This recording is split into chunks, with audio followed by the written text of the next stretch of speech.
Ever been troubled by snoring? It's more than just an annoyance.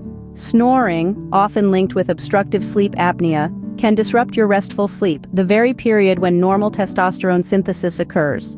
Those short breath-holding spells? They're diminishing your testosterone levels, and it doesn't stop there. Poor sleep also triggers an increase in cortisol, the stress hormone that suppresses testosterone synthesis even further. It's a vicious cycle. Want to break free? Seek alternatives. Visit www.healthpathy.in. Health naturally.